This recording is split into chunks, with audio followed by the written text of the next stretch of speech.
class, today we're covering two topics. It's Unit 2.6, Resonance and Formal Charge. We're going to start with resonance, which you may be somewhat familiar with, and then we're going to talk about formal charge, which you very likely have not heard of before.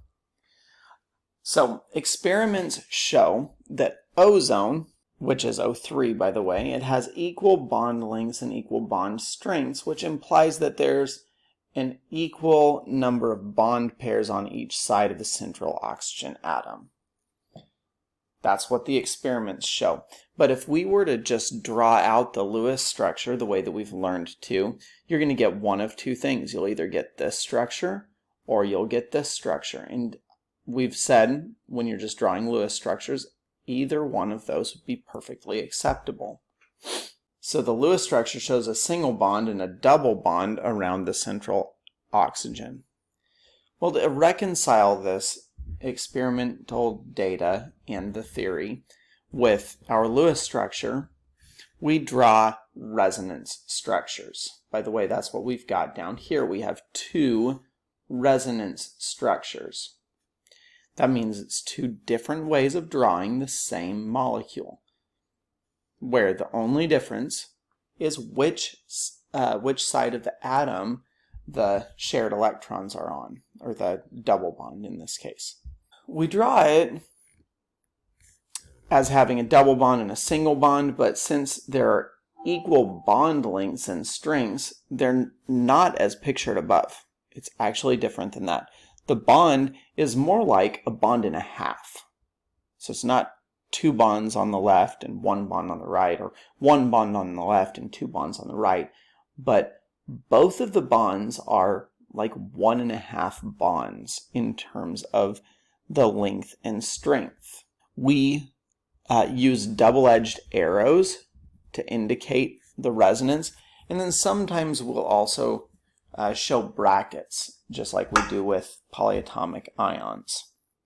So you see the double-edged arrow here, that shows resonance, that we've got two different structures that we could draw. Don't forget this word resonance structure. That's an important term that you guys know what it means. In an attempt to improve the drawing, sometimes we will draw a composite picture like what we've got below. If you just focus on the central atom, you see that we have three sites of electron density. We've got a double bond, a single bond, and a lone pair of electrons. The three electron dense sites surrounding the central point in a three-dimensional space will orient themselves in a 120-degree angle so that the electron-electron repulsions are minimized. What that means is these three areas up here are just going to spread out as much as they can, because remember, like charges repel. So they're going to spread out as much as they can, and in order to do that, that angle is 120 degrees. So if we look at our composite drawing down here, instead of having this or this, you can draw kind of a hybridization of it, where we've got a single bond with dashed lines on both sides, and then you've got your lone pair still shown in the drawing. So that's a look at resonance structures. A couple things to know about resonance structures. They differ only in the assignment of electron pair positions, never atom positions. So we don't move the atoms. We only move the electron pairs or the double bonds. Resonance structures differ in the number of bonded pairs between a given pair of atoms. So a lot of times that's going to be where's the double bond or where's the triple bond. It's the number of bonded pairs or number of bond pairs between a given pair of atoms. So let's answer this question down here. How does the bond between two oxygen atoms in ozone compare to the oxygen-oxygen single bond and the oxygen-oxygen double bond? How do they compare? Well, we want to talk about the length and the strength. Remember, this is a stronger bond and a shorter bond than this is. So a double bond is stronger and shorter than a single bond. But what about this bond in ozone? Well, the length and strength in the OO bond, or bonds we could say, of ozone, O3, is between the length and strength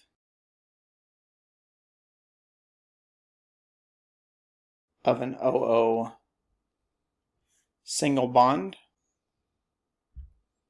and an OO double bond. It's going to be somewhere in the middle. That's because, remember, it's like a bond and a half. In fact, we could say the bond order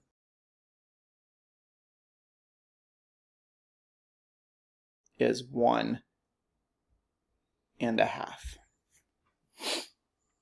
for the oxygen-oxygen bond in ozone.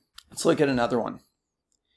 In O3, you see that we've got 3 different structures, and we could have a double bond here, here, or here. You see those 3 different places we could draw that double bond. How does the bond between N and O in NO3- compare to the NO single bond and the NO double bond?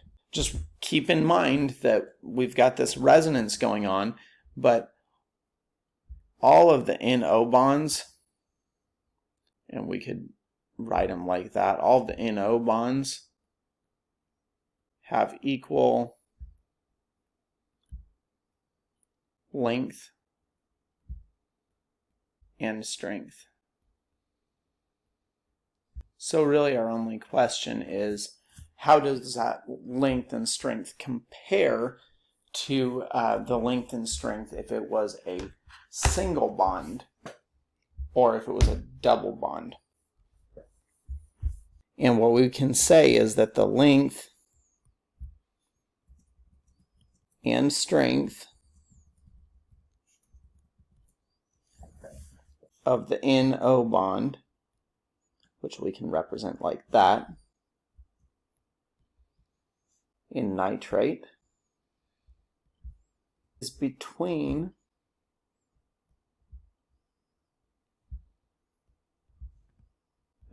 that of a single bond and a double bond between nitrogen and oxygen. Okay, and once again, the bond order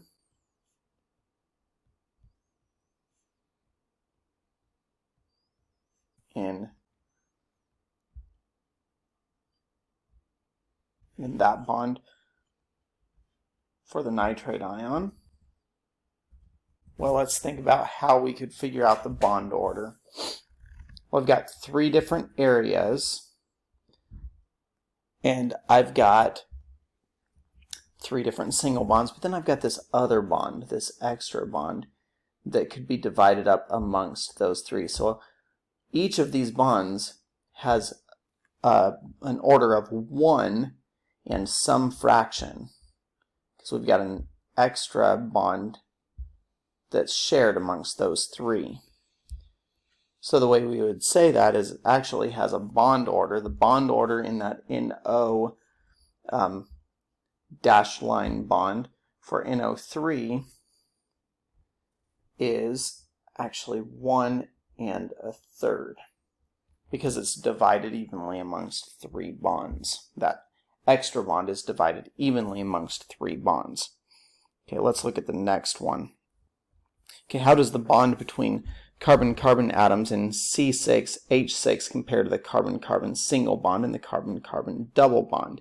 Again, we've got these 2 resonance structures, where in this one I've got a double bond here, single bond here. Look over here, we got single bond, double bond. And the way that they alternate is just the opposite between these two structures. But remember, it's actually some hybridization or some average of these two structures.